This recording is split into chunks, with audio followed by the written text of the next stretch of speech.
Mr. President, the September 30 government funding deadline is rapidly approaching, and Republicans will be putting forward a continuing resolution to fund the government until mid-November and give Congress time to complete additional work on appropriations bills.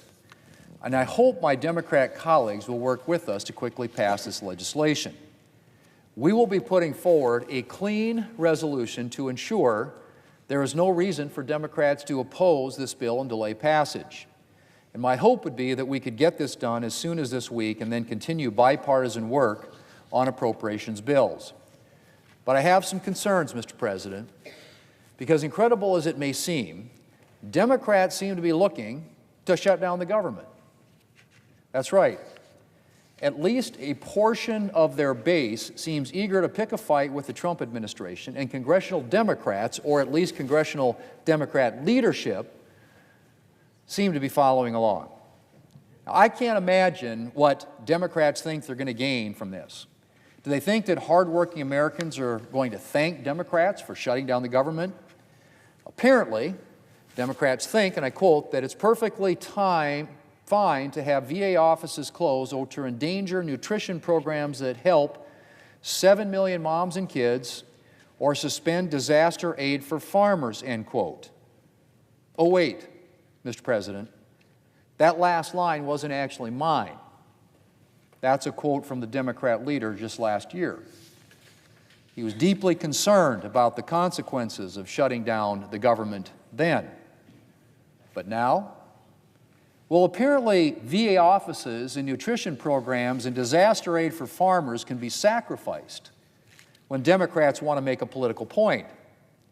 Mr. President, during a funding debate in 2023, the Democrat leader had this to say, and I quote, "If we are going to keep the lights on beyond this Friday, our Republican colleagues will have to work with Democrats in a bipartisan way to pass a clean extension," end quote. To pass a clean extension. Well, Mr. President, that's exactly what we're offering Democrats, a clean extension. 2 years ago, that seems to have been the standard for CRs, according to the Democrat leader. But today? Well, today the Democrat leader is ready to hold the CR hostage and shut down the government over extraneous policy measures. It really is amazing, Mr. President, how the rules change for Democrats depending on their perceived political advantage. Although, again, Mr. President, it's hard to imagine what Democrats think they're going to gain from doing this. The Democrat leader is not the only Democrat who's spoken at length about the negative effects of a shutdown on the American people. Democrats' far-left base might be enthusiastic about a shutdown, but I don't think Democrats should expect a lot of thanks from mainstream voters, the very same voters that Democrats lost in the last election. Mr. President, I've spoken many times about my commitment to restoring regular order in the Senate, and in particular, regular order on appropriations bills. And we've made progress on that this year, passing a package of 3 bipartisan appropriations bills before the August state work period, the first time that has happened literally in years. And just last week, the House passed a motion to go to conference on that package. And I intend for the Senate to do the same, so that we can pass these bills into law.